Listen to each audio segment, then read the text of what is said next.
Historia del arte.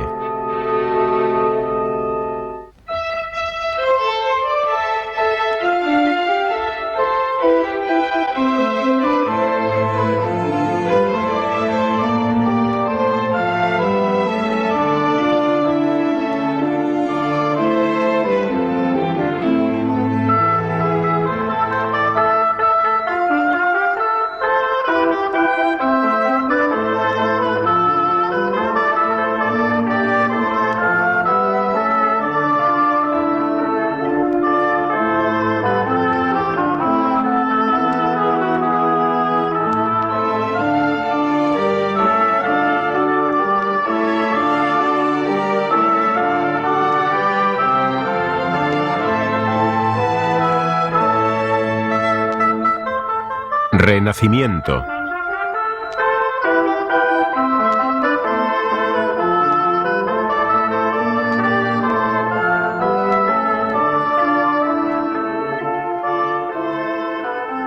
El Renacimiento es la edad de los descubrimientos, una visión nueva del mundo, un mundo en el que el hombre determina su propio destino.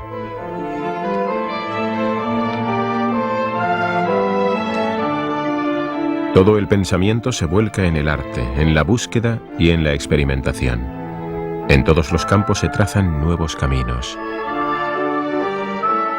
La descripción realista de la naturaleza y del hombre es el objetivo principal de los artistas del Renacimiento. El hombre descubre su unicidad y su individualidad. Los rostros de esta época irradian un sentimiento de seguridad que ha superado los temores medievales de la retribución divina y del juicio final. Florencia es la cuna de la nueva época. En ella, a finales de la Edad Media, emerge una imagen nueva del hombre, una actitud mental que llamamos humanismo, porque coloca al hombre en el centro de todas sus ideas. La historia del Renacimiento es la historia de las ciudades independientes de Italia. Florencia, la ciudad de los Medici, era una de las más ricas y poderosas. El nuevo sentimiento de seguridad y la nueva riqueza se desplegaron abiertamente y sin timideces en las artes.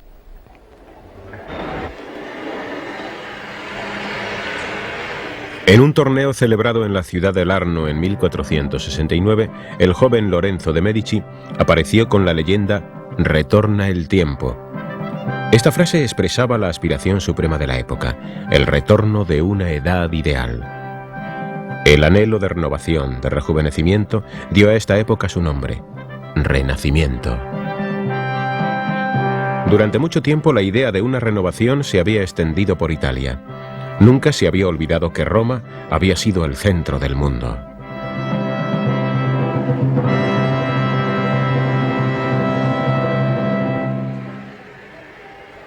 Y la arquitectura en las ciudades-estado italianas había sido siempre especialmente diseñada para convertirse en el símbolo de las ideas de la ciudad.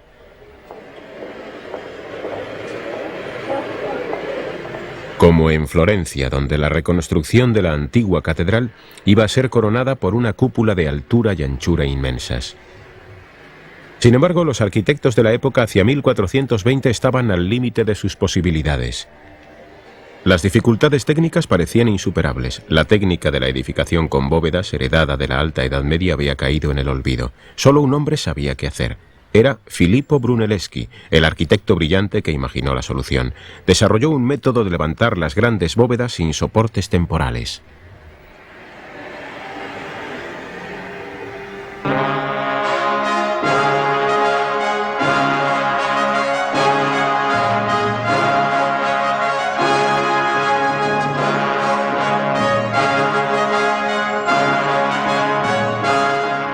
Con la creación de esta obra maestra, dio a Florencia un emblema visible desde todos los horizontes.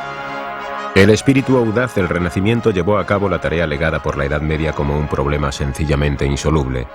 La cúpula de la catedral florentina se convirtió en la expresión visible de las nuevas aspiraciones de la época.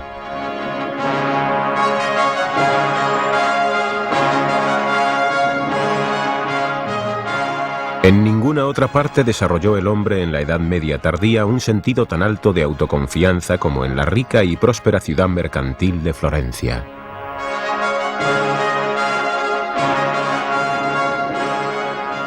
También estaban aquí los artistas capaces de expresar esta nueva actitud.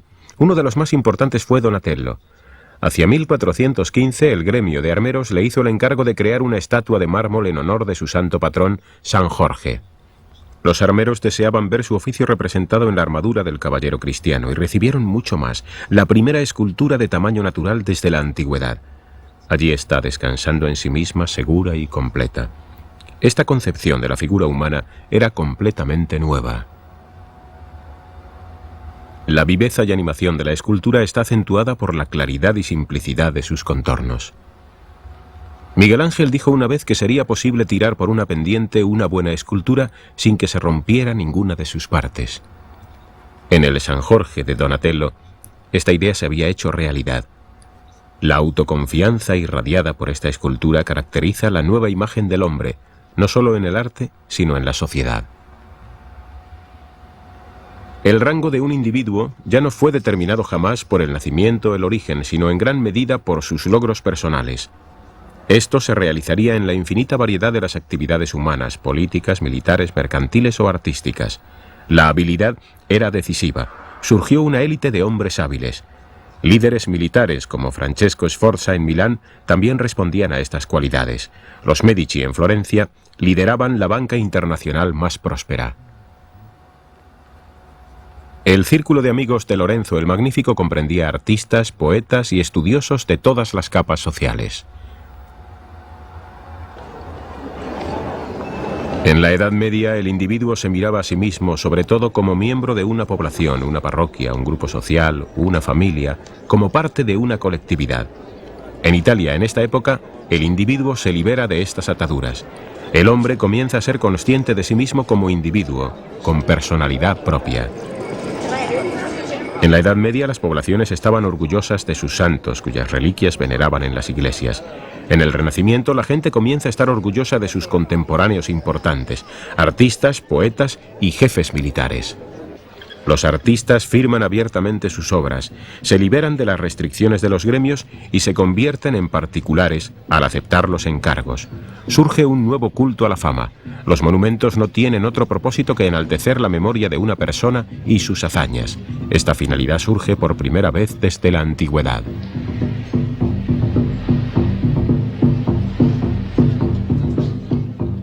Hasta la República de Venecia, que reservaba celosamente sus honores para sus propios súbditos, insistió en la construcción de un monumento ecuestre para un líder de tropas mercenarias.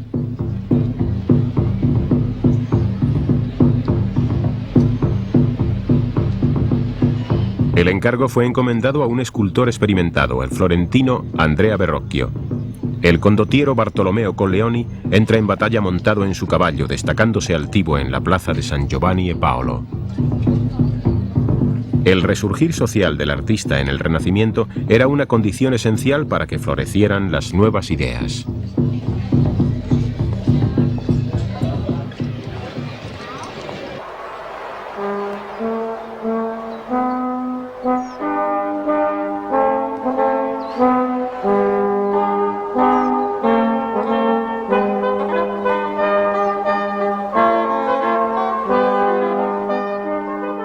Los poetas del Renacimiento descubrieron la belleza del paisaje y los ciudadanos la belleza de sus ciudades.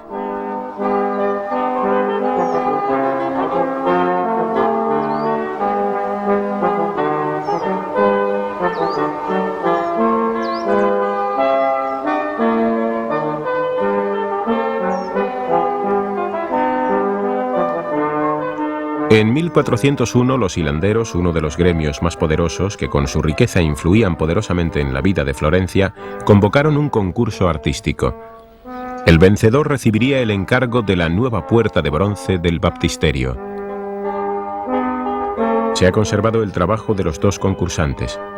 Los dos relieves describen el sacrificio de Isaac. El premio lo ganó el orfebre Lorenzo Ghiberti. En su sacrificio de Isaac se mezcla la gracia y la delicadeza de líneas del gótico tardío con el ideal antiguo de la belleza física.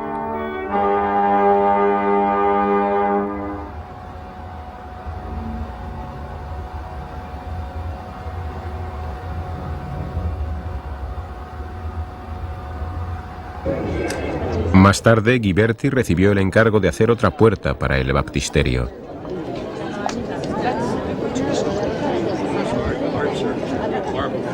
El escultor de bronce se esforzó por emular las posibilidades de la pintura. En su relieve plasmó no solo formas arquitectónicas e interiores, sino también paisajes.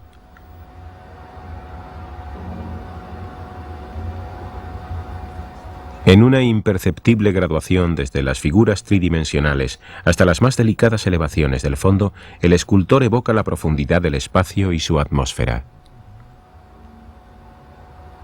En los paneles de la puerta se narran historias del Antiguo Testamento, historias de Abraham, Caín y Abel y José. En estos paneles, Ghiberti unió varios episodios de la narración bíblica mezclándolos en secuencias pictóricas. Con el control del espacio, su arte crea una nueva unidad en la diversidad de motivos.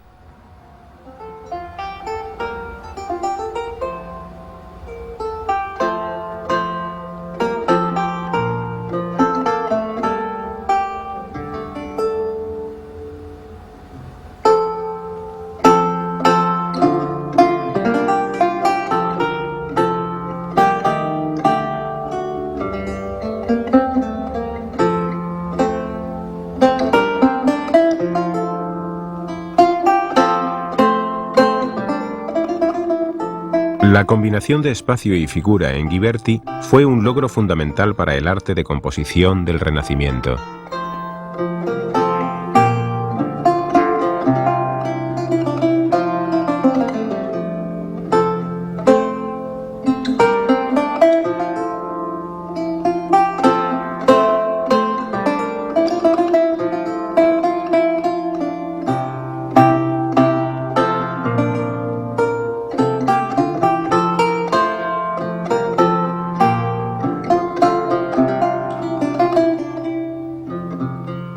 Miguel Ángel encontró esta puerta tan bella que dijo que era digna de adornar las puertas del paraíso. Desde entonces es conocida con el nombre de Puerta del Paraíso. Ghiberti se aprovechó en estos relieves de una de las invenciones más importantes de la época en Florencia, la invención de la perspectiva. Naturalmente, los pintores de la Antigüedad y de la Edad Media sabían que cuanto mayor es la distancia, más pequeños parecen los objetos, que la posición de un objeto en relación al ojo del observador determina su apariencia en cuanto a longitud.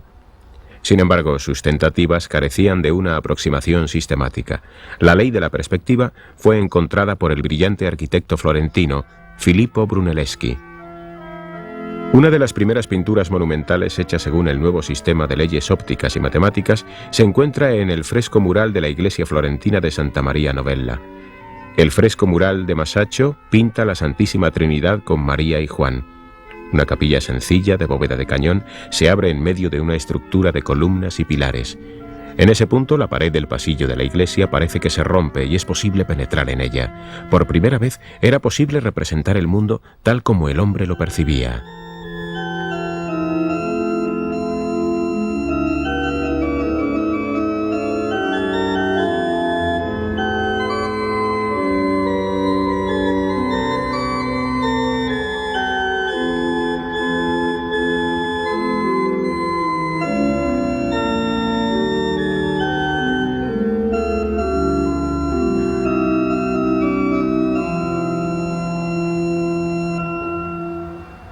En las pinturas hechas con perspectiva, todo se ve desde el punto de vista del observador. Nunca antes se había tenido tan en cuenta al ser humano individual.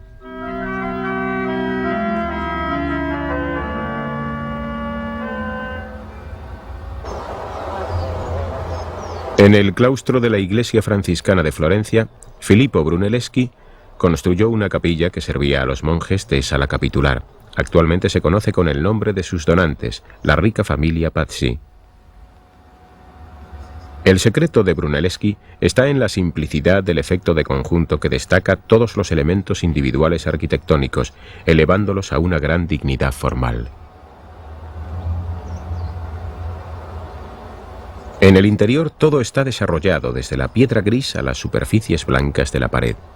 Ningún mural es comparable con la dignidad de esta belleza autosuficiente. El espacio descansa en sí mismo. sus proporciones claras y simples, el límite ininterrumpido de su entablamiento, la pureza de sus arcos en semicírculo, las bóvedas de cañón y la recurrencia de las superficies geométricas crean una armonía excepcional. Tenemos que recordar los anhelos góticos por las alturas en los tiempos inmediatamente precedentes para valorar la ruptura dramática con el pasado que representa este estilo nuevo de arquitectura.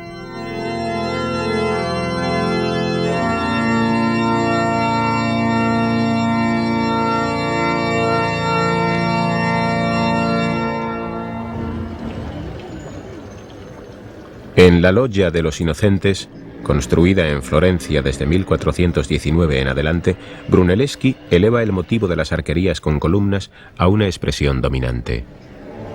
Había sido una práctica común en Italia diseñar las fachadas de hospitales como atrios abiertos.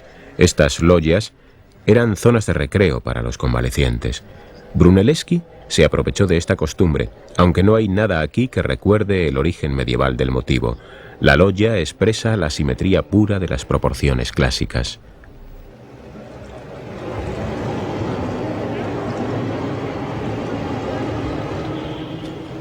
En los tímpanos de las arcadas encontramos los famosos medallones con los niños del estudio de Della Robbia, informando al visitante de esta manera tan elaborada del propósito caritativo del edificio.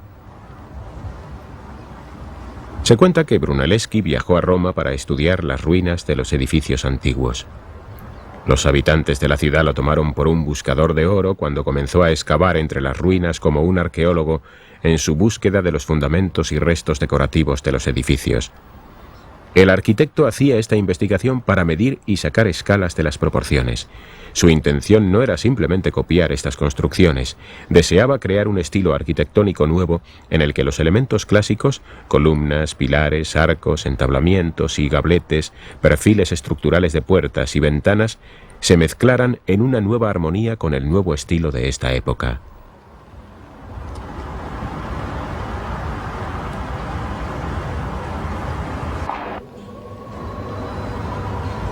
La tarea más distinguida de la arquitectura civil fue la construcción del palazzo, el palacio familiar urbano de la nobleza y de los burgueses ricos.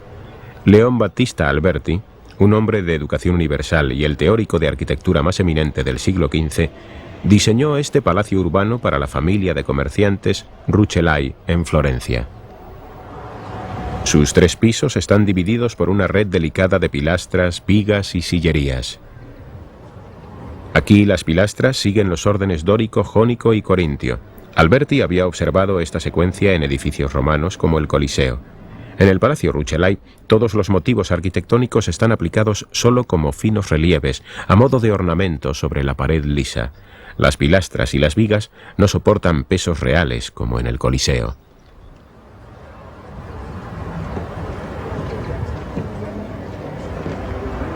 Así pues, Alberti, al copiar el edificio antiguo, había aprovechado una de sus ideas esenciales insinuándola, pero vaciándola de contenido.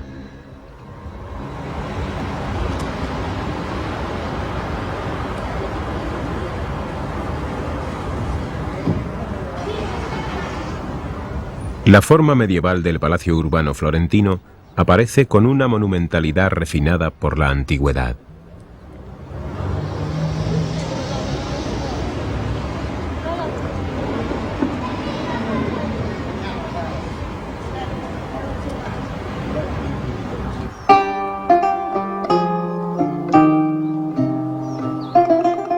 Los arquitectos de esta época se enfrentaban a tareas completamente nuevas debido a los hombres ambiciosos de la planificación urbana. Cuando Enea Silvio Piccolomini sube a la sede apostólica en 1458 como Papa Pío II, inmediatamente ordena reconstruir su ciudad natal, Corsignano, dándole el nuevo nombre de Pienza.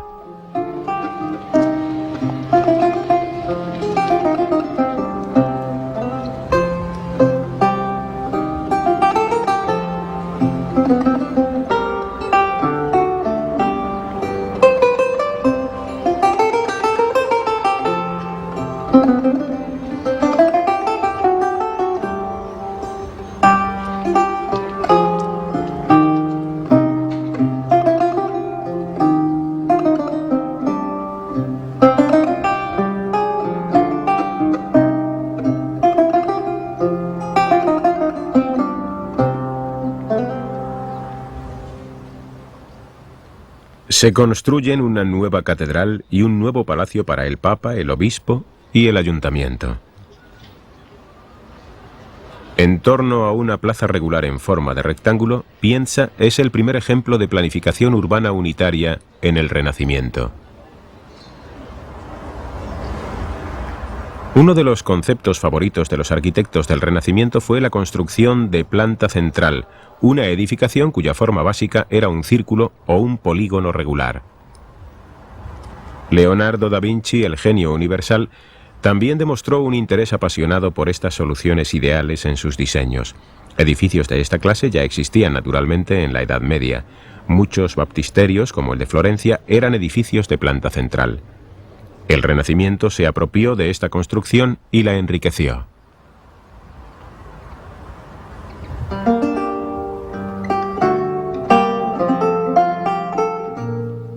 Hasta el joven Rafael abraza claramente la idea de la perfección de un templo redondo en su pintura del matrimonio de la Virgen, en el Museo de Brera. Abierto por todos los lados, la simetría de este templo desborda sus contornos. La arquitectura ennoblece el espacio.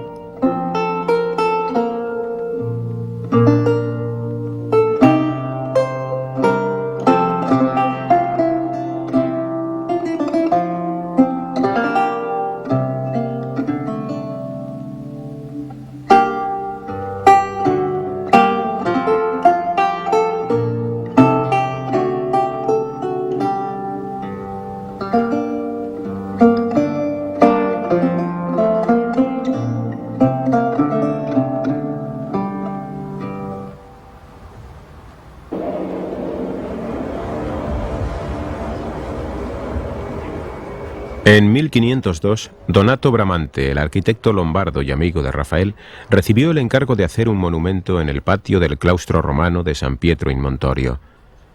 Tenía que ser construido sobre el lugar donde, según la tradición, Pedro, el príncipe de los apóstoles, había sufrido el martirio. Bramante construyó un templeto, un templo pequeño sobre una planta puramente circular. El diseño de este edificio, construido completamente según elementos antiguos, es simple y rico a la vez. Las columnas encierran un anillo en forma de cilindro, levantado sobre un pódium con escalera. Pertenecen al dórico y hacen referencia a las virtudes heroicas del mártir. La balaustrada del entablamiento suaviza la pesadez y el patetismo contenido de la subestructura.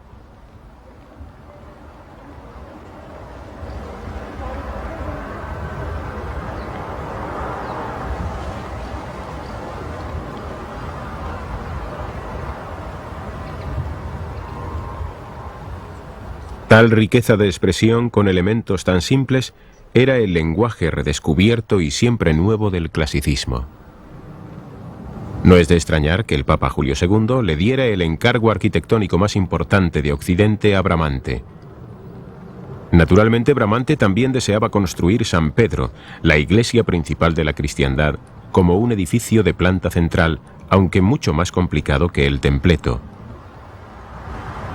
Más tarde, en el siglo XVI, los arquitectos ya no estaban satisfechos con realizar la idea de la planta central solo para las iglesias. La famosa Villa Rotonda de Andrea Palladio, cerca de Vicenza, es una casa de campo con 4 lados iguales. Los 4 vestíbulos con columnas en forma de fachada de templo ennoblecen el edificio central simplemente cubicular. Desde los 4 lados se divisa una panorámica de las fértiles colinas del paisaje. No es una casa propiamente residencial, más bien es un símbolo escultural de la vida libre en el campo. Con sus motivos sacros de fachada de templo y cúpula, Villa Rotonda parece un edificio de culto de una armonía ideal, utópica con la naturaleza, solo posible aquí, lejos del abigarramiento de la ciudad. ¿Qué es lo que hace a esta arquitectura del Renacimiento tan diferente de todo lo anterior? La medida y la proporción. Los críticos de arte y los teóricos de esta época han apuntado constantemente las analogías entre la arquitectura y la figura humana. El capitel de una columna se compara con la cabeza, el fuste con el cuerpo y la basa con los pies. Todas las ideas de los artistas del Renacimiento se centran en un solo tema, la figura humana. Leonardo exploró los secretos del cuerpo humano y sus órganos internos diseccionando más de 30 cadáveres. Recogió sus conocimientos en sus dibujos excepcionales de anatomía. Leonardo comparó la estructura del cuerpo humano con la de la Tierra. Encontró analogías entre las estructuras óseas, la carne y la circulación de la sangre por las venas, con las montañas, la tierra y el agua fluyendo por los ríos.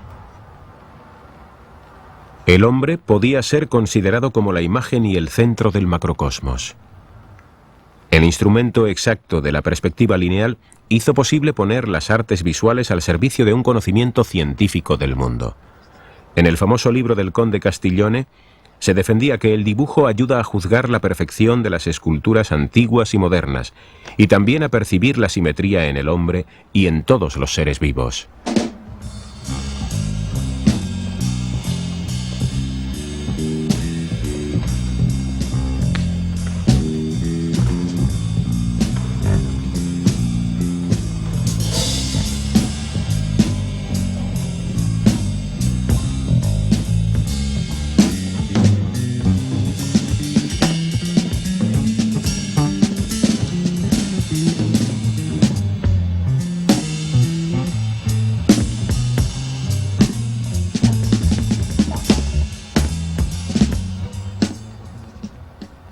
Para los artistas del Renacimiento, el cuerpo humano era la quinta esencia de toda belleza. Una belleza que ahora percibe la luz del día por primera vez desde la glorificación del hombre en la antigüedad. El cuerpo desnudo se miraba como el reflejo del esplendor y de la perfección divina.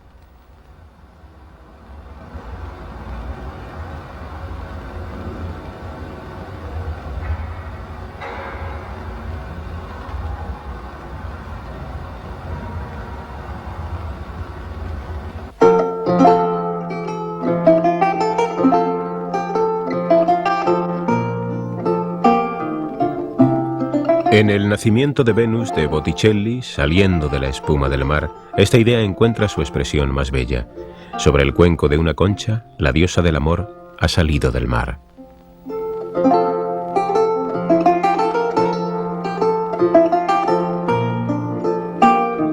Los céfiros impulsan la concha en medio de una lluvia de flores hasta la playa, donde una ninfa sale rápida hacia ella con un manto de púrpura.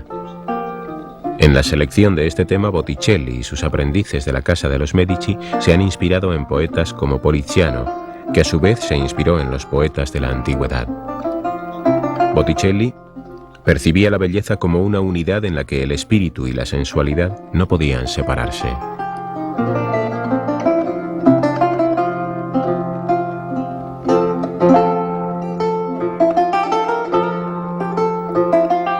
Un sentimiento de ensueño y forma rítmica fluye a través de la famosa primavera.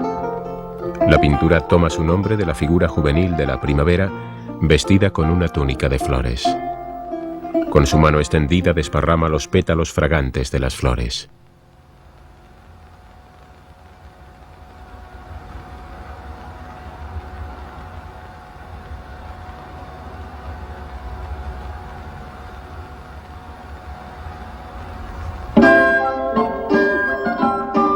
Botticelli, con una gracia y belleza desconocidas hasta entonces, convirtió a la primavera en alegoría poética del Renacimiento.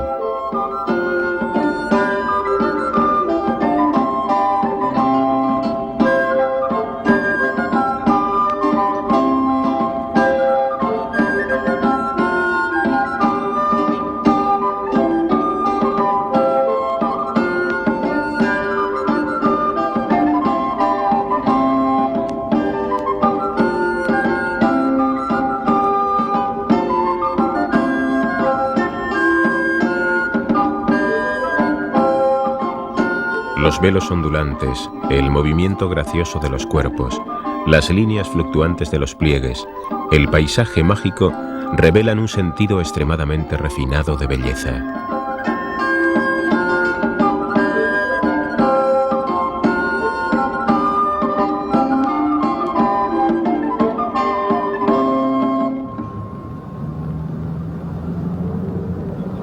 La filosofía del Renacimiento fue acusada repetidamente de secularización y aún peor de neopaganismo. No fueron pocas las voces contemporáneas que fustigaron la secularización general. El dominico Savonarola se convirtió en el más furibundo acusador del nuevo espíritu de su tiempo. Entre 1492 y 1498, fecha en que fue quemado como hereje, dominó Florencia con sus sermones morales y políticos. Pedía expiación y penitencia por la lujuria y la sensualidad. Pero Savonarola no logró detener el desenvolvimiento de las actitudes humanistas en las ideas y en el arte de la nueva época.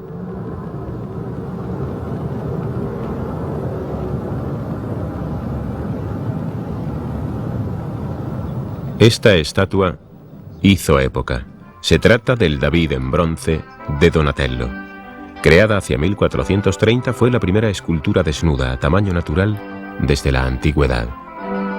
Lo que la distingue de los desnudos medievales no es solo la sensualidad viva de sus miembros y de su piel, sino el redescubrimiento de las leyes naturales del movimiento. Donatello había descubierto el contrapunto de las figuras antiguas. Una pierna sostiene el cuerpo mientras la otra está libre y se dobla ligeramente a un lado. Cada parte del cuerpo está penetrada de este ritmo de soporte y flexibilidad. Aparece un nuevo lenguaje corporal de reposo y movimiento unidos.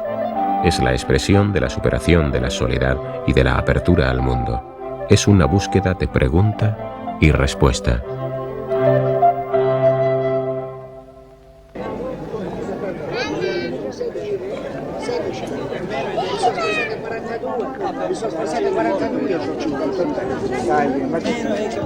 Cuando Miguel Ángel, unos 70 años después, recibió el encargo del Consejo de la ciudad de Florencia de crear otra estatua de David, esta vez hecha de un bloque gigantesco de mármol, aplicó la misma ley de contraposto para ganar dramatismo.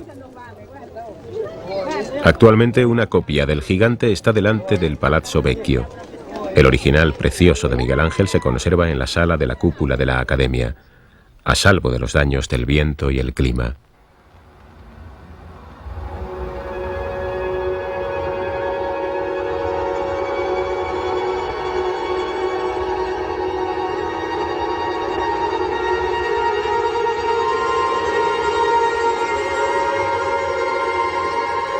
Su David no tiene la postura del vencedor sobre la cabeza del Goliat derrotado. Está esperando batalla y sus ojos buscan a su adversario.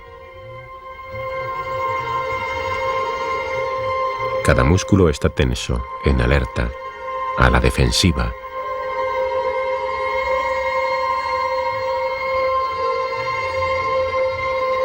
Con esta estatua, Florencia deseaba demostrar su fortaleza y su disposición a la batalla contra sus enemigos de todos los tiempos.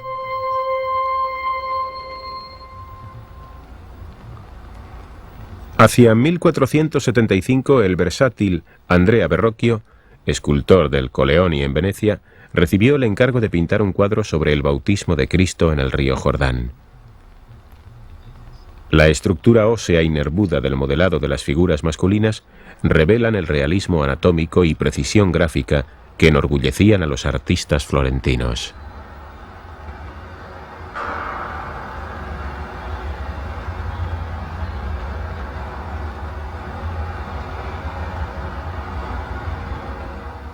Solo hay una figura que ya no se acomoda a este ideal estático.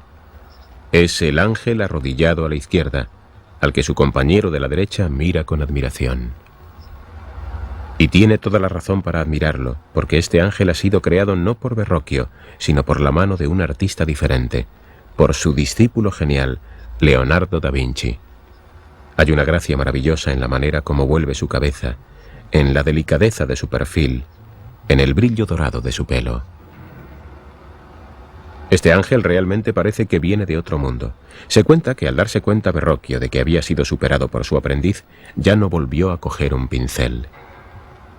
La figura única de Leonardo personifica en su forma más pura al hombre del Renacimiento, un espíritu intelectual y cultural conocido como el hombre universal. Es el ideal de un hombre educado universalmente y dotado de un talento creativo en todas las artes y en un control perfecto de su propio cuerpo. Las pocas pinturas que comenzó y las todavía menos que terminó han sido conservadas en un estado ruinoso o falsificadas. Sin embargo, lo que permanece de su famosa Última Cena todavía sobrecoge. Leonardo abre la pared del refectorio. Una habitación profunda aparece delante de nosotros. El observador renacentista, sin embargo, estaba muchísimo más impresionado por la presentación de Leonardo de un clímax dramático que él puso en la narración bíblica. Eligió el momento en que Cristo anuncia que uno de sus discípulos lo va a traicionar. Surgen reacciones encontradas y tumultuosas. Algunos se quedan rígidos de espanto, otros se enfurecen llenos de indignación, impotentes y rabiosos. Un discípulo pregunta si es él quien va a traicionar a su maestro. Su vecino profesa su inocencia.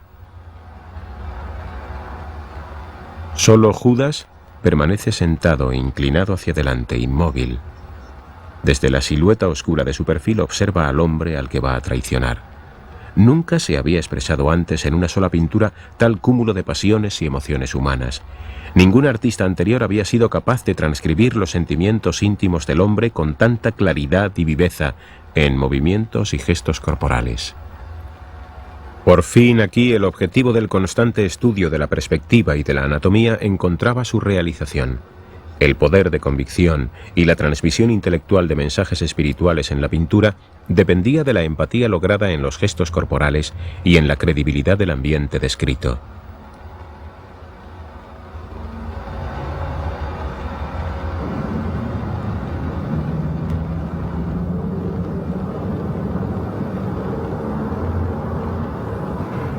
En el siglo XV, la vieja tradición de las pinturas murales profanas revivió y contempló un nuevo amanecer. Andrea Mantegna iba a adornar con frescos las paredes de la llamada Cámara de los Esposos en Mantua. Era el salón de honor del Palacio del Duce, donde los nobles celebraban sus bodas. Los frescos tenían como tema la gloria alcanzada por el duque Gonzaga y su familia. El inmenso fresco muestra al duque rodeado por su familia y sus cortesanos. Observamos los rostros orgullosos y enfatuados de hombres ambiciosos. El pintor se había propuesto no ocultar nada, pintar a los personajes como eran en realidad, bellos o feos, lo más cercanos posible a su imagen real. Sin embargo, deseaba sobre todo modelarlos en una corporeidad tridimensional tal que el espectador sintiese la presencia viva de esos personajes. Técnicamente los frescos de Mantegna tienen una gran perfección. El observador es arrebatado por las características individuales de las figuras. Sin embargo, todavía no poseen esas figuras esa cualidad que los discípulos de Leonardo, a pesar del estado ruinoso de la pintura, han conservado hasta hoy. La vida íntima, la unidad misteriosa de cuerpo y alma que fue descubierta por el Alto Renacimiento.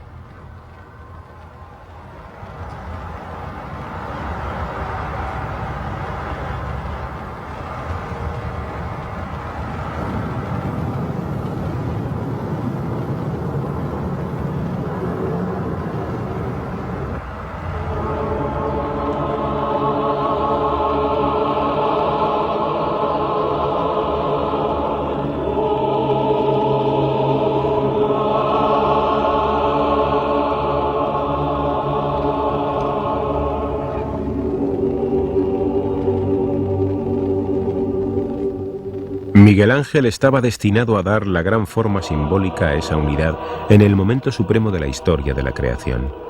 El rayo divino hace surgir de la nada la figura de Adán.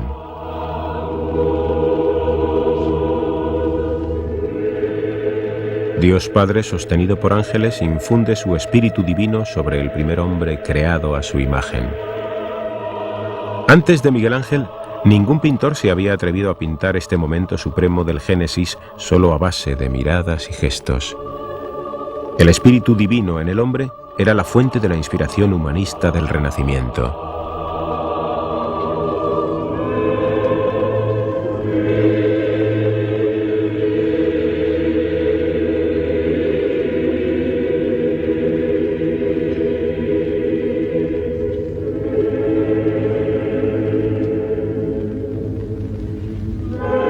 No olvidemos que este trabajo tan maravilloso fue realizado en medio de angustias y tormentos mentales. Nadie expresó esto con más intensidad que el mismo Miguel Ángel cuando dijo: «Mi única alegría es mi tristeza, mi único descanso, el duro trabajo.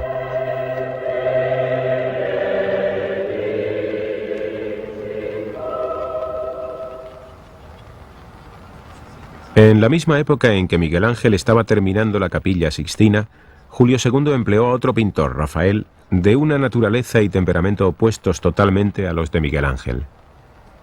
En Roma se contaba un incidente que caracteriza a los dos pintores. Un día Rafael, rodeado por sus discípulos y admiradores, se encontró con Miguel Ángel. Este le dijo con desprecio: «Pareces un príncipe desfilando con tus cortesanos». Rafael le replicó: «Y tú pareces tan solitario como un ahorcado». Con sus dibujos de Madonas, Rafael creó una imagen completamente nueva de la Madre de Dios. Deseaba conseguir la pureza y simplicidad más grandes. Rafael acentuó la cercanía humana y el encanto natural de la relación maternal. Sin embargo, esta simplicidad es el resultado de estudios muy duros y de intentos constantemente repetidos.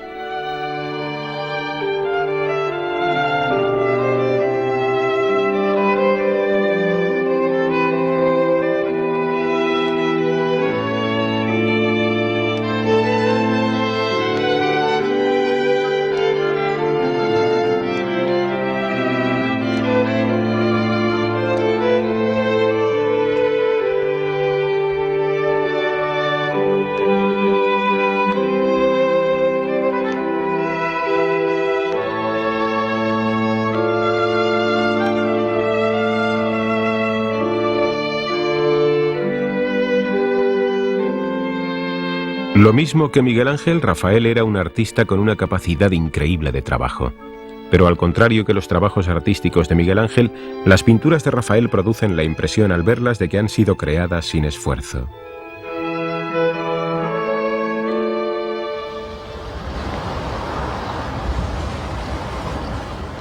La época del Renacimiento estaba inspirada por la idea de la unificación de Italia. Los territorios de la nación habían estado divididos durante siglos por las rivalidades entre las ciudades-estado y los tiranos.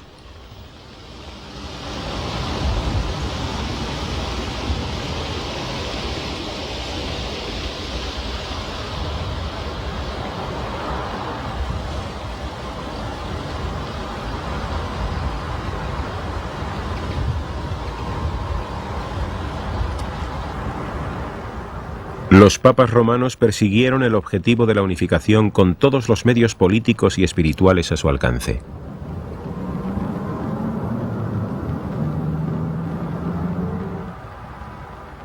Julio II, un papa que era más soldado que sacerdote, desplegó todos sus esfuerzos militares en la extensión y defensa de los estados pontificios y logró hacer de Roma el centro artístico de Italia.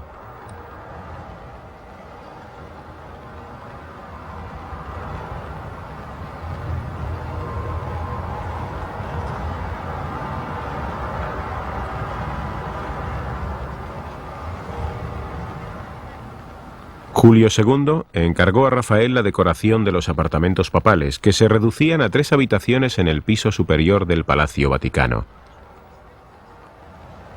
Rafael cumplió este encargo entre los años 1509 y 1517, ayudado por sus discípulos. Los frescos de estas habitaciones relativamente pequeñas constituyen los logros más grandes del arte renacentista. En cada pared hay una única composición centrada en un tema. El tema de los murales pretendía glorificar la Iglesia católica y la autoridad del Papa. Cada una de las pinturas refleja el deseo más profundo y el objetivo más buscado del Renacimiento, la reconciliación del cristianismo con la cultura antigua. En la disputa del sacramento, la Santísima Trinidad aparece rodeada por la multitud celestial de patriarcas y santos sobre la hostia del altar.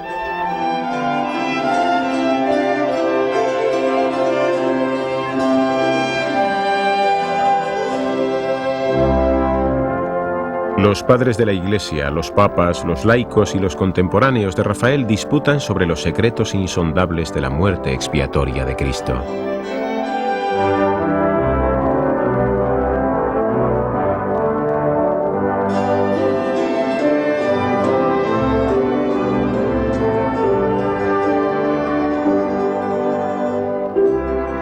Este triunfo de la Eucaristía está confrontado por el triunfo de la filosofía en la escuela de Atenas.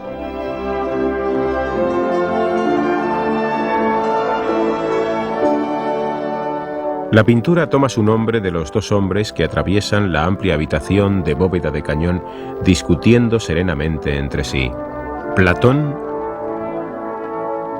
y Aristóteles, los pensadores paganos de la antigüedad que más han influido en la filosofía occidental.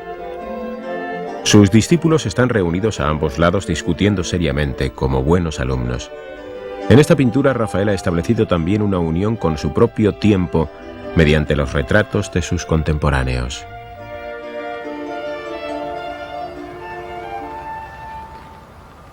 Presenta a su mecenas el Papa León X de la Casa de los Medici en compañía de dos cardenales. El Papa es reconocible fácilmente por su sensualidad y por su corpulencia de sibarita, tal como lo describieron sus contemporáneos. En sus manos lleva una lupa para contemplar las miniaturas de un manuscrito precioso. Es una alusión a los afanes humanistas de León. La cara abotargada no ha sido idealizada ni embellecida, pero Rafael no expone las flaquezas de este hombre.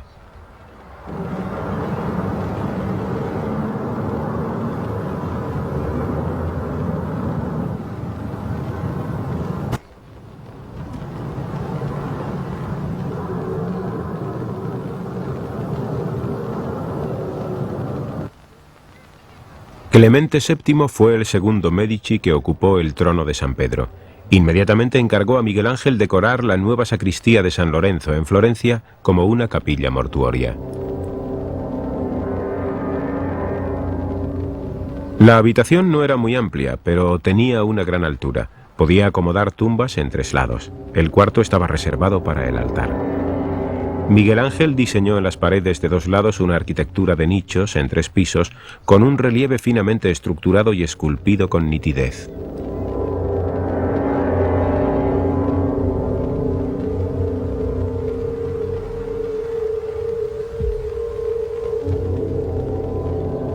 En los nichos del medio sitúa a los Medici difuntos, los duques Giuliano y Lorenzo. Miguel Ángel no estaba interesado aquí en que los retratos fuesen semejantes a los originales. Dijo: ¿quién querrá saber dentro de 1000 años cómo eran? Las figuras jóvenes, sublimes como gobernantes, están entronizadas sobre los sarcófagos que hay a sus pies, donde están inclinadas las personificaciones de las horas del día: la aurora, el crepúsculo, el día y la noche. Sus miembros caen pesados por la somnolencia y el sopor.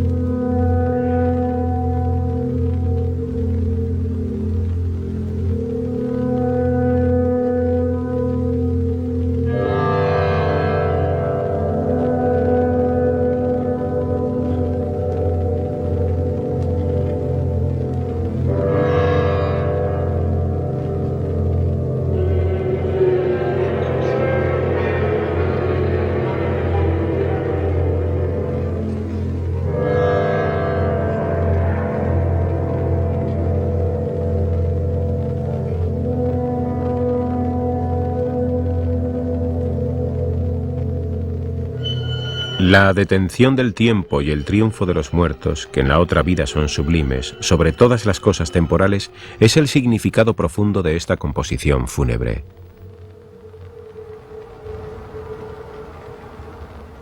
Con Giovanni da Bologna, el Renacimiento alcanzó la culminación de su virtuosismo. Si se recuerda el poder y el peso de las esculturas de Miguel Ángel, entonces el Mercurio flotante parece ser su completa contraposición.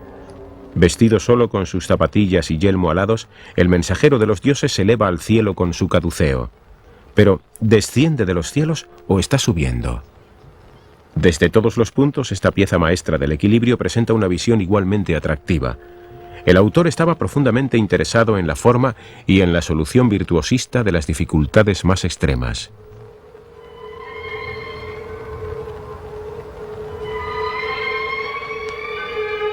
En su escultura del rapto de las Sabinas, el problema consistía en mezclar las tres figuras en sus movimientos ascendentes. Es una composición en donde las figuras parecen moverse en espiral. Desde cualquier punto que se mire, produce una fascinación nueva. El manierismo es la última fase del Renacimiento y se convierte en un fin en sí mismo. Hasta entonces, el cuerpo humano era una alegoría y un símbolo de las ideas centrales del Renacimiento. Ahora se convierte en una personificación del arte.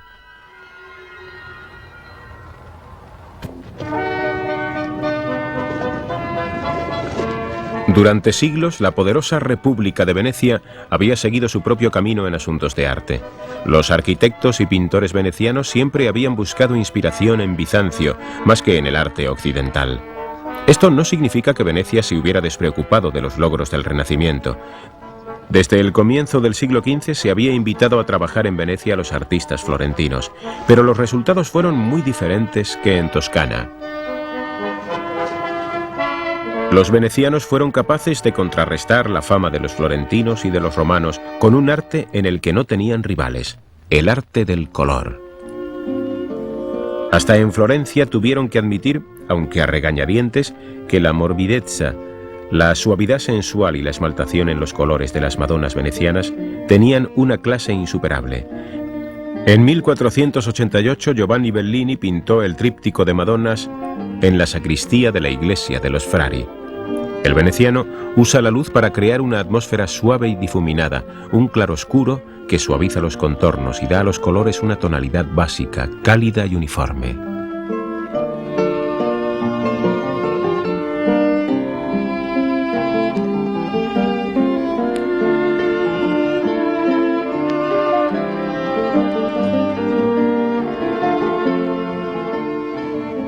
Bellini era el dueño de una tienda de arte donde aprendieron su oficio pintores importantes como Giorgione y Tiziano. Ambos siguieron a Bellini en su búsqueda de la armonía cromática. Una pequeña pintura de Giorgione titulada Tempestad es probablemente la pintura más misteriosa y controvertida de la historia del arte.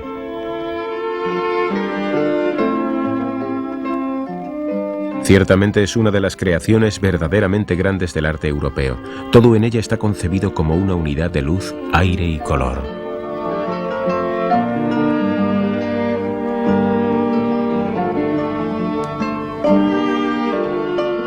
Una armonía poéticamente diseñada entre el hombre y la naturaleza que nunca antes había sido sentida o vista de este modo. El lirismo de Giorgione ejerció una gran influencia en su discípulo y compañero aprendiz, Tiziano.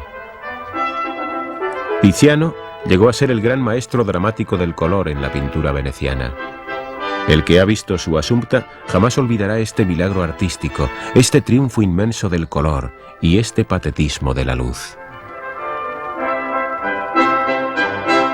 El sueño de los artistas del Renacimiento, representar la belleza sensual terrena como el reflejo de la imagen de Dios en el hombre, se realizó en la obra maestra de Tiziano. Más aún, a la altura del Renacimiento, la Assumpta presagia una idea central del barroco que se aproxima, la apoteosis, la deificación corporal del hombre en el esplendor de la inmortalidad.